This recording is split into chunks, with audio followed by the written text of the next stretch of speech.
এই কাহিনীর সমস্ত চরিত্র এবং ঘটনা কাল্পনিক। বাস্তবে জীবিত বা মৃত কোনো ব্যক্তি বা ঘটনার সাথে এর কোনো রকম মিল থাকলে তা সম্পূর্ণ অনিচ্ছাকৃত এবং কাকতালীয়। গল্পে ব্যবহৃত অপ্রাকৃতিক এবং অলৌকিক ঘটনা শুধুমাত্র কাহিনীর পরিবেশনার উপক্রম মাত্র। কুসংস্কার বিশ্বাস করবেন না, কুসংস্কার ছড়াবেন না।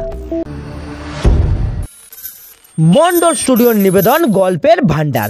নমস্কার বন্ধুরা, আমি রাজীব। আজ আপনারা শুনবেন লেখক হেমন্ত জানার কলমে চ্যাট, বন্ধুত্বের টান।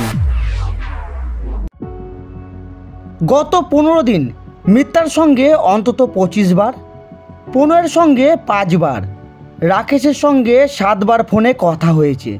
ওরা সবাই ধরে নিয়েছে আমি খবরটা জানি, তাই বলিনি। মিথ্যার কথা ছেড়ে দিলাম। ও জানে প্রণয় রাকেশরা নিশ্চয়ই দূর সংবাদটা দেবে।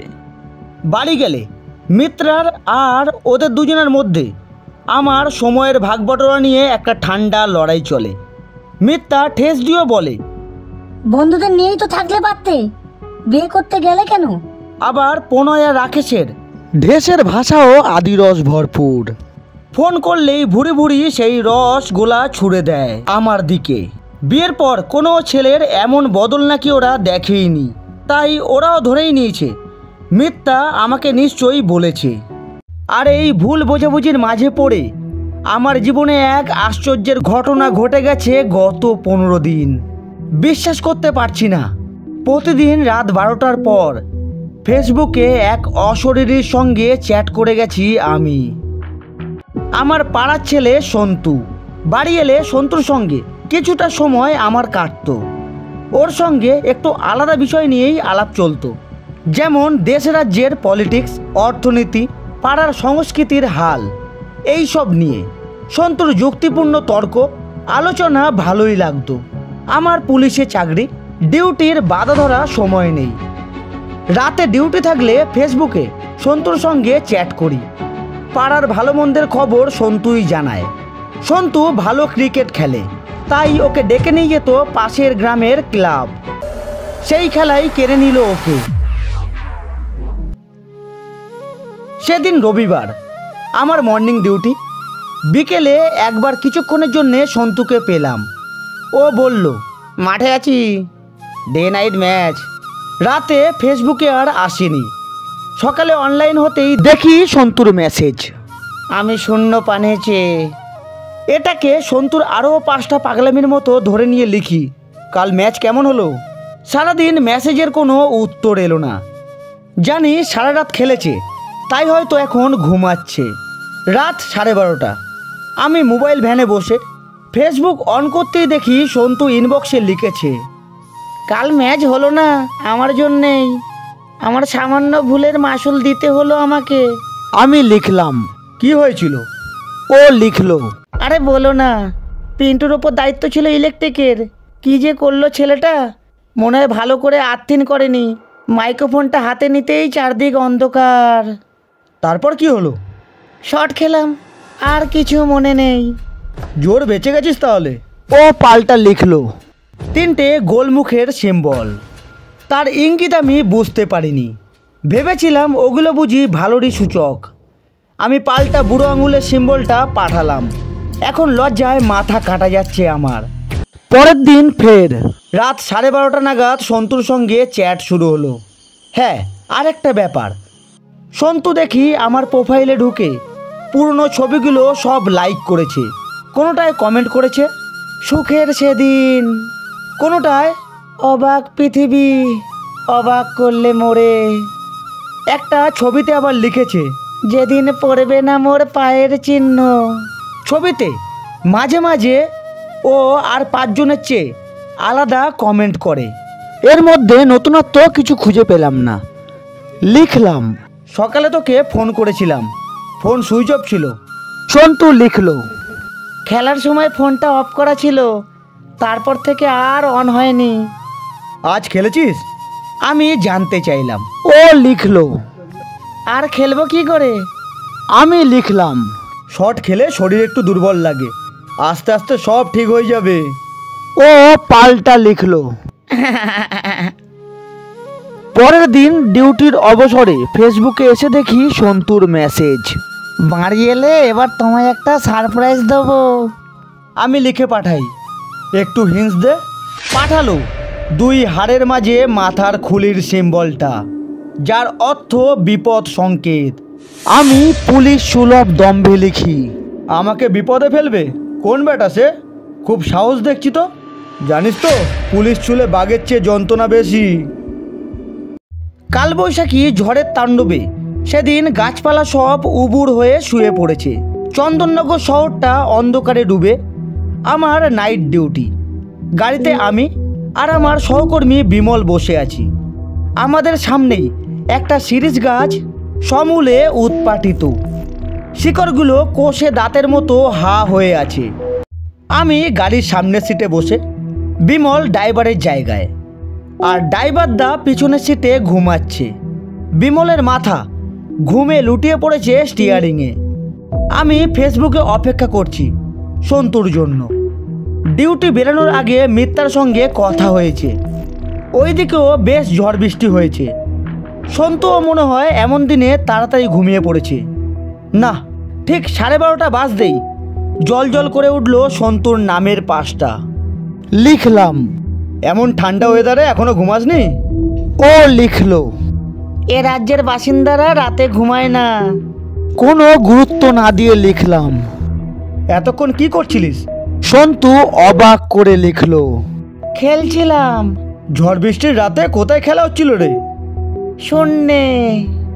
পাগলামি ছাড়, বল ওখানে কেমন ঝড় বৃষ্টি হলো? তোমার ওখানের মতোই হয়েছে। আমিও মস্করা করে লিখি, এখানে তো একটুও ঝড় বৃষ্টি হয়নি। সন্তু লিখলো, বাড়ি আসছো কবে? পরশু যাব।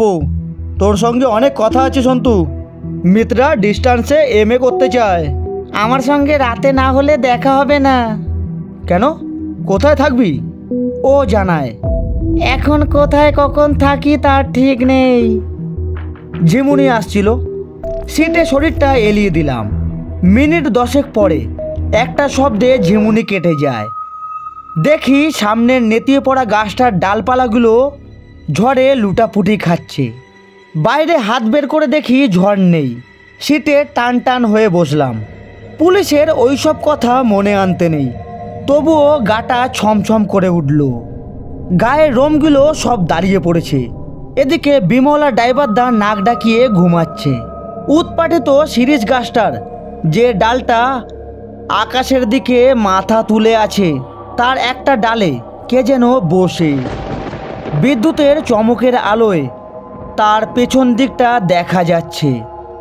চুলগুলো ঘাড় পর্যন্ত, পা দুলাচ্ছে ছেলেটা। এসব কথা আমার গাড়িতে বসা দুজনকে আর বললাম না। বললে আমার সাহসিকতা নিয়ে প্রশ্ন উঠবে। তাছাড়া ঘুমিয়ে পড়েছিলাম। ঘুম জড়ানো চোখে কি দেখে ফেলেছি কে জানে। আমার নিজেরও ঠিক বিশ্বাস হয়নি। তবে মনটা বেজার খারাপ হয়ে গেল। মনটা খুঁতখুত করছিল। পরের দিন সকালেই মিত্তাকে ফোন করি। ও অবাক হয়ে বলল, সকালেই ফোন যে বড়? আমি বললাম, কাল বাড়ি যাচ্ছি। তোমার আবার কথা ঠিক আছে? মিত্তার কথায় সবসময়ই উপহাস মিশে থাকে। চন্দননগর থেকে হাওড়ায় পানপুর। সকাল 7:30 বাড়ি পৌঁছে গেলাম। মিত্তাকে বললাম, জাস্ট 10 মিনিটের জন্য আসছি। মিত্তাও ঠেস দিয়ে বলল, বাড়িতে পা রাখতে না রাখতেই প্রাণের বন্ধুর বাঁশি বেজে উঠল। বললাম, একবার সন্তুদের বাড়ি যাব, বেটাকে সকালে গিয়ে পাগড়াও করব। বলে কিনা রাত না হলে দেখা হবে না। মিত্তার তো আমার কথা শুনে ভিমড়ি খাওয়ার অবস্থা। চোখ কপালে তুলে আমার দিকে তাকিয়ে থাকলো কিছুক্ষণ। একটু বিরক্ত হয়েই বললাম, সকালেই নাটক শুরু করলে? মিত্তা অবাক সুরে বলল, সর্বনাশ! হয়েছে কি? মিত্তা চিৎকার করে মাকে ডাকলো। কাঁদো কাঁদো গলায় বলল, মা, আপনার ছেলে কি বলছে দেখুন, আমার ভয় করছে মা। আমার বিস্ময়ের শেষ নেই। কি হয়েছে মা, খুলে বলো তো। মা বলল, কই কি হয়েছে? মিত্তা জড়ানো গলায় বলল, আপনার ছেলে কি বলছে শুনুন। বলে সন্তু নাকি ওকে রাতে দেখা করতে বলেছে। কেন, সন্তুর কি হয়েছে? তুই শুনিসনি বাবা? তোকে বৌমা বলেনি? মা সবিস্ময়ে জানতে চাইল। মিথ্যা উত্তেজিত হয়ে বলল, কেন, ওর গলার মালা বন্ধুরা ওকে বলেনি? তাদের সঙ্গে তো দিনে 10 বার কথা হয়। না, কিছু শুনিনি মা, তাড়াতাড়ি বলো। তারপরে মা যা বলল তা শুনে আমি অবাক। আজ 10 দিন হলো সন্তু আমাদের ছেড়ে চলে গেছে। আমি চিৎকার করে বললাম, বিশ্বাস করি না, তার সঙ্গে রোজ তো আমার চ্যাট হচ্ছে মা, তুমি ভুল বলছো। আমি দৌড়ে বেরিয়ে যাওয়ার চেষ্টা করলাম। দাদা ছুটে এসে পথ আটকালো। শুরু করে সেই মর্মান্তিক কাহিনী। সেদিন স্কুল মাঠে ডে নাইট ম্যাচ হওয়ার কথা ছিল। ম্যাচ শুরুর আগেই ঘোষণা করতে যেতেই বিপত্তি। সবাই ভেবেছিল মাইক্রোফোন হাতে ধরে সন্তু হয়তো ভাবছে কি বলবে। যখন সকলের হুঁশ ফিরল ততক্ষণে অনেক দেরি হয়ে গেছে। ওখানেই সন্তু শেষ হয়ে গেছিল। তবুও হাসপাতালে নিয়ে যাওয়া হয়। সমস্ত কথা শোনার পর বিশ্বাস করতে পারছি না। কার সঙ্গে চ্যাট করেছিলাম কদিন? তাহলে সন্তু ঠিক কথাই বলছিল? আমি বুঝতে পারিনি। পরশু রাতে তাহলে ভুল কিছু দেখিনি। সন্তুই শিরিষ গাছের ডালে বসে পা দুলাচ্ছিল। শিরদাঁড়া দিয়ে হিমশোধ বয়ে গেল। সুস্থ সবল শরীরটা অবশ হয়ে এলো। আমি মেঝেতেই বসে পড়লাম।